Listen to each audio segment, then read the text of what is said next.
വെറും 2 മുട്ട കൊണ്ട് 5 മിനിറ്റിനുള്ളിൽ തയ്യാറാക്കിയെടുക്കാൻ പറ്റുന്ന നല്ലൊരു ചായക്കടിയാണ് നമ്മൾ ഇന്ന് ഉണ്ടാക്കുന്നത്.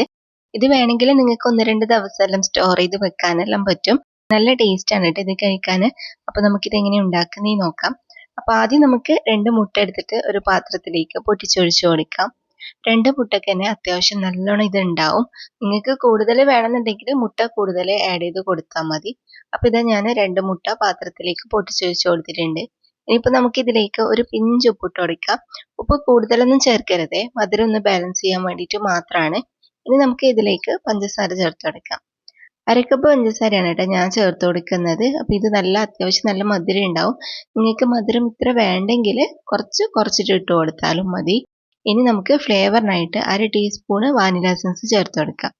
അല്ലെങ്കിൽ കുറച്ച് ഏലക്കായ പൊടി ചേർത്ത് കൊടുത്താലും മതി. എന്നിട്ട് നമുക്കിത് നന്നായിട്ടൊന്ന് മിക്സ് ആക്കിയിട്ട് എടുക്കാം. ഈ ഷുഗർ ഒന്ന് മെൽറ്റ് ആയിട്ട് വരണം, അതുവരേക്കും നമുക്കിത് നന്നായിട്ട് മിക്സ് ആക്കാം. ഫുള്ളായിട്ട് മെൽറ്റ് ആയിട്ടില്ലെങ്കിലും കുഴപ്പമില്ല, എന്നാലും അത്യാവശ്യം നന്നായിട്ടൊന്ന് മെൽറ്റ് ആയിട്ട് വരണം. അല്ലെങ്കിൽ നിങ്ങൾ പഞ്ചസാര മിക്സി ജാറിലിട്ടൊന്ന് പൊടിച്ചെടുത്തിട്ട് ഇട്ടാലും മതി. അപ്പോൾ ഇത് മിക്സ് ആയിട്ട് വന്നാൽ നമുക്കിതിലേക്ക് റവ ആഡ് ചെയ്ത് കൊടുക്കാം. 1/4 കപ്പ് റവയാണ് കേട്ടോ ഞാൻ ഇതിലേക്ക് ചേർത്ത് കൊടുക്കുന്നത്. 1/4 കപ്പ് റവ 2 മുട്ടയ്ക്ക് ഏകദേശം കറക്റ്റ് അളവായിരിക്കും. പിന്നെ റവ വറുക്കേണ്ട ആവശ്യമൊന്നുമില്ല, നമ്മൾ ഇതുപോലെ നന്നായിട്ടൊന്ന് മിക്സ് ആക്കിയിട്ട് എടുത്താൽ മതി. മിക്സ് ആക്കുന്ന സമയത്ത് നിങ്ങൾക്ക് കട്ടി കൂടിപ്പോയും തോന്നുന്നുണ്ടെങ്കിൽ കുറച്ച് വെള്ളമെല്ലാം ആഡ് ചെയ്ത് കൊടുക്കാം. പക്ഷേ സ്റ്റോർ ചെയ്ത് വെക്കാനാണെങ്കിൽ വെള്ളമൊന്നും ചേർക്കരുത് കേട്ടോ, വെറും മുട്ട മാത്രം എടുത്താൽ മതി. അപ്പോൾ ഇത് റെഡി ആയിട്ടുണ്ട്. ഇനി റെസ്റ്റ് ചെയ്യാനൊന്നും വെക്കണ്ട, ബേക്കിംഗ് സോഡയോ അങ്ങനത്തെ യാതൊന്നും ചേർക്കേണ്ട ആവശ്യമില്ല.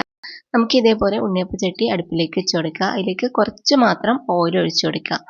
ഓയിൽ നമ്മൾ ഉണ്ണിയപ്പം ഉണ്ടാക്കുന്ന പോലെ ഒരുപാടൊന്നും ഒഴിക്കരുത് കേട്ടോ, കുറച്ച് മാത്രം ഒഴിച്ചു കൊടുത്താൽ മതി. എന്നിട്ട് ഫ്ലെയിം കുറച്ച് വെച്ചിട്ട് നമുക്കിതിലേക്ക് മാവ് ഒഴിച്ചു കൊടുക്കാം.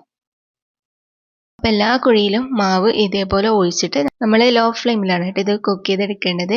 പിന്നെ നിങ്ങൾ ചെയ്യുമ്പോൾ ആദ്യം തന്നെ നടുക്കുള്ള കുഴിയിൽ ഒഴിക്കണ്ട കേട്ടോ, കാരണം ഇതിൻ്റെ നടുഭാഗത്ത് നന്നായിട്ട് ചൂടായിട്ടുണ്ടാവും. അപ്പോൾ നിങ്ങൾ ഒഴിക്കുമ്പോൾ ഫസ്റ്റ് തന്നെ സൈഡിലെല്ലാം ഒഴിച്ചിട്ട് നടുക്ക് ലാസ്റ്റ് ഒഴിച്ചു കൊടുത്താൽ മതി. കാരണം ഇത് പെട്ടെന്നാകുന്ന ഒരു സ്നാക്കാണ് കേട്ടോ. കുറച്ച് സമയം ഇത് സെറ്റായിട്ട് വരുന്നാൽ മാത്രം മതി, കുറേ സമയം ഒന്നും കുക്ക് ചെയ്യേണ്ട, നമുക്ക് പെട്ടെന്ന് ഉണ്ടാക്കാൻ പറ്റുന്നതാണ് കേട്ടോ. അപ്പോൾ കണ്ടോ, ഞാൻ ഫസ്റ്റ് തന്നെ ഈ നടുക്കുള്ള കുഴിയിൽ ഒഴിച്ചുകൊണ്ട് അത് കുറച്ച് കൂടുതലായിട്ട് കുക്കായി പോയി. അപ്പോൾ നമുക്ക് ഈ കളറിലല്ല കേട്ടോ വേണ്ടത്, ഞാൻ സൈഡിലെത്തതെല്ലാം മറിച്ചിട്ടിട്ട് നിങ്ങൾക്ക് കാണിച്ചു തരാം. അപ്പോൾ ഇത് കണ്ടോ, ഈ ഒരു കളറിലാണ് നമുക്ക് ഈ ഒരു സ്നാക്ക് റെഡി ആയിട്ട് കിട്ടേണ്ടത്. അപ്പോൾ നിങ്ങൾ ചെയ്യുമ്പോൾ ഞാൻ പറഞ്ഞ പോലെ തന്നെ ആദ്യം സൈഡിലെല്ലാം ഒഴിച്ചിട്ട് ലാസ്റ്റ് നടുക്ക് ഒഴിച്ചു കൊടുത്താൽ എല്ലാം നമുക്ക് ഇതേപോലെ തന്നെ റെഡി ആയിട്ട് കിട്ടും. അപ്പോൾ ഇതാ ഞാൻ എല്ലാം മറിച്ചിട്ട് കൊടുക്കുന്നുണ്ട്.